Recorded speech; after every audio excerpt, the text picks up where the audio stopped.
No, no, no. The Indiana Fever aren't that stupid. They are not trying to some Dewana Bonner situation or something that there's some conspiracy going on to keep Caitlin Clark off of the court. Caitlin Clark has a groin. You don't want one. Here's the clue to the problem with that.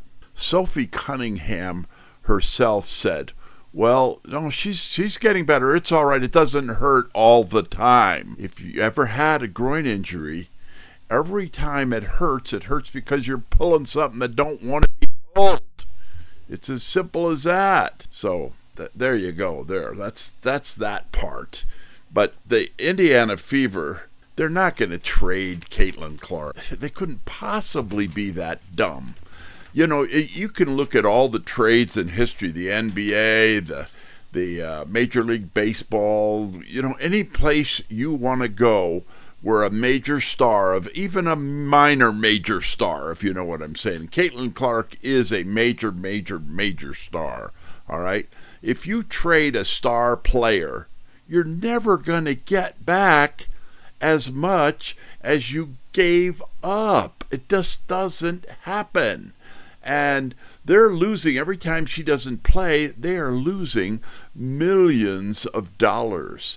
The problem that they might have, listen to this carefully, 3 times already they shoved her back on the court without even warming her up with practice. They put her out there. What happened? She got hurt again. They run the risk. If this were to ruin her career, they could get sued 8 ways from the ace, and she would probably win. So wake up. It's not, you know, everybody talks about these digital breadcrumbs out there. When you're looking at digital breadcrumbs, if the ants won't eat them, then maybe you shouldn't eat them either. It's that simple. Stupidest thing you ever heard of is digital breadcrumbs. My goodness. I think CC has already told them that she doesn't want to use their medical staff. She's got her own medical staff, that her medical staff is not telling her, oh yeah, get out there and play. No. Because if there's anything she wants to do, it's get out there and play. She wants to go. She wants to make it happen. No doubt in my mind about that. It's absolutely ridiculous. She's not playing because she runs the risk of ruining her career.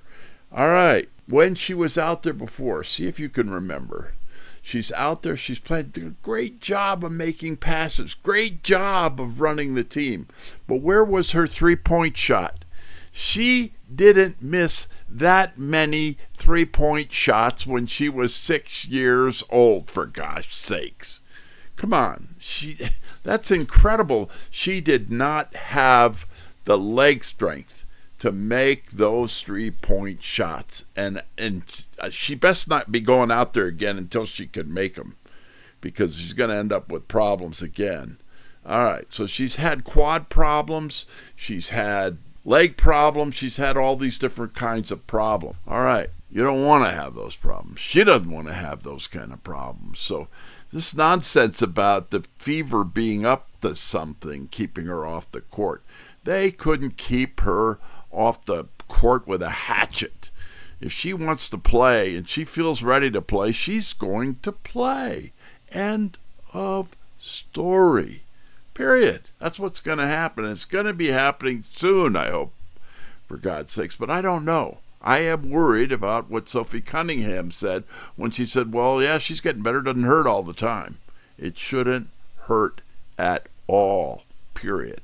That's when you're ready to recover from a groin injury, when it doesn't hurt at all. If it hurts even a little bit, you get out there and move the wrong way, and you're going to end up with a serious problem, one that ain't going away, and she might be out part of next year if she were able to, went out there and did that and got another one of those injuries. She don't need it.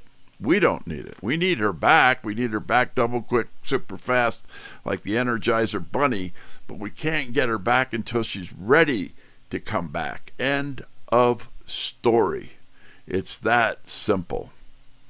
Now, and I do hope that, I'm glad that the Fever are learning how to play without her, but I pray to God that she doesn't get asked to, play the what do you call it? Like a decoy or whatever, We don't need that. She doesn't need that. I mean, that would be absurd. She needs to have the ball in her hand every possible minute that she isn't throwing it to someone else who's either ready to make a play or can make an additional pass where it needs to go. I think that there's a good team now that with Caitlin back at the helm could end up going quite a ways in the playoffs. And that's a fact. Hopefully all the way. That's the dream. That's the plan. So, I'd love to hear from you. What do you think? Talk to me. I way appreciate the other things that I've made that you have spoken up. By the way, the Wall Street Journal is talking about the issue with anti-Caitlin Clark refs and things like that, and there's other comments about that. I want to go down on record as having been the first to say that, and I'm going to put a link below where you can get what I spoke when I spoke. I invited President Trump, and heck, I'm not the Wall Street Journal, and I'm not any famous congressperson or senator or anything like that, but I do come from a Republican state. I am a Republican. I was thrilled to see him run in 2006, and I couldn't get there fast enough to vote for him, so that's the bottom line there. And I hope and pray that we can get Caitlin, that we don't need our president. He's got enough things to worry about, to be worrying about Caitlin Clark. But more get something going on. He talked about possibly going to visit China. Please, if at all possible, go visit China. We need to get something resolved with those people. We don't want to be sending nuking each other. We don't need that. And that's the bottom line there. And maybe stop by Russia on the way back and see what we can do. But thank you for being here. God bless you all. I appreciate you.